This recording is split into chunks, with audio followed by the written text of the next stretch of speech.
Bonsoir à tous, je m'appelle Demas et j'ai 33 ans. Ce matin-là, je m'apprêtais à aller au taf et sans faire gaffe, j'étais en retard, pas de chance. Ma femme se trouvait dans la chambre avec les gosses. C'était l'heure de l'école, elle rangeait leurs peignes et leurs brosses, inébranlable avec mon air de catcheur. Spirituellement, je parais plus fort que ma femme, car sur ma vie, j'ai un appel de pasteur. Je lui fais souvent la leçon, car je trouve qu'elle prie pas assez. Et chaque fois qu'il y a une épreuve, pouf, elle est prompte à se lasser. Et moi je jeûne, je prie, je sers à l'église. Je suis le bras droit de l'apôtre Paul du coup. Y a personne qui me néglige et au boulot, je suis juste excellent. Mon salaire est étincelant, t'as le compte en découvert, le mien est trop souvent en excédent. Et quand je vais sur Instagram, c'est vraiment trop fort. Les gens sont fortifiés dans l'âme parce que je suis tellement profond. Car j'ai un grand appel au ministère, un grand appel prophétique. Y'a que ceux qui manquent de discernement, qui sont trop sceptiques.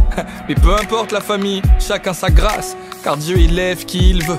En tout cas je sais ce que je vaux, et faire son œuvre c'est ce que je veux. J'ai un appel des nations, je dois voyager dans le monde entier et faire toutes sortes de bonnes actions. L'humilité, ça me caractérise, car quand j'arrive quelque part, je me fais tout petit tout au fond de l'église. Mais dans mon cœur je sais que je les dépasse tous. Et si jamais ils me donnent le micro, ils verront que je les déclasse tous. Dans ma vie j'ai pu avoir ce que je veux. Y'a que ma femme qui est pas à la gloire de Dieu. Écoute, ça fait partie du package, c'est l'institution. De toute façon avec la gloire, mais y a les persécutions. Ce jour-là je lui ai dit dépêche-toi, car on va être en retard. Elle me répond t'inquiète pas chérie, je suis sur le départ. Je fais dans la douche pour ajuster une dernière fois mes contours. Et puis j'appelle ma fille aînée pour qu'elle me parle de son cours. La première fois, elle ne me répond pas. La deuxième fois, je lève la voix et j'aboie, car après tout, je suis le roi. La troisième fois, elle ne me répond toujours pas. Alors énervé, je vais dans la chambre comme un loup bas. Mais y a personne, leurs vêtements sont par terre. Elles n'ont pas pu s'échapper. La home, je la connais par cœur. Mais qu'a-t-il pu arriver? Mais qu'est-ce que c'est que ce saccage? Je pense qu'elles veulent s'amuser. En fait, elle joue à cache-cache. Soudainement, je crois entendre sonner la trompette. L'enlèvement et tout à coup le mot qui se met à résonner dans ma tête. Au dehors, j'entends des cris et des pleurs. J'entends des grands bruits d'accidents, des freinages d'urgence et des heurts. Alors, j'ouvre grand la fenêtre. Au dehors, c'est la panique. Et je vois l'effroi dans les yeux de mon voisin Abdel Malik. Je vois des vêtements par terre. L'atmosphère est alarmante.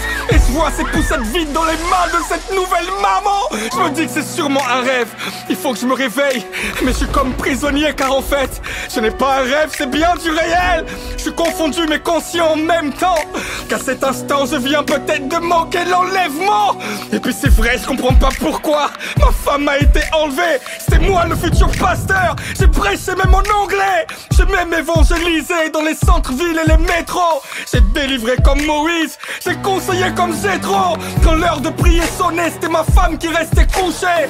Moi je devançais l'aurore et je priais 3 heures sans me toucher. Je suis confondu en tout point, j'ai vraiment l'air d'un crétin. C'est quoi, je vais vérifier ça.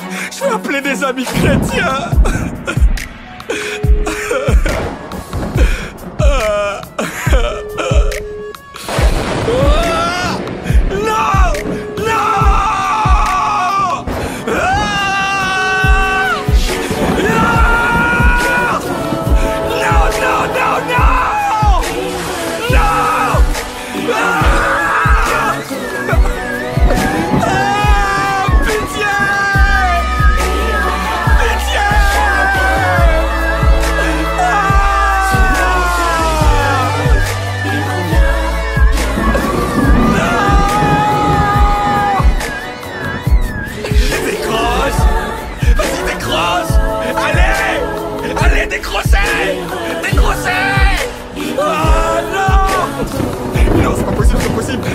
C'est pas possible, c'est pas possible, c'est pas possible.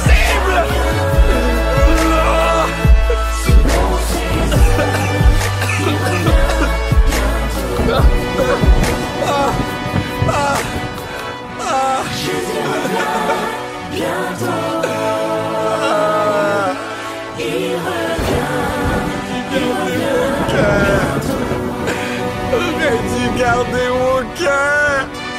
J'aurais dû garder mon cœur.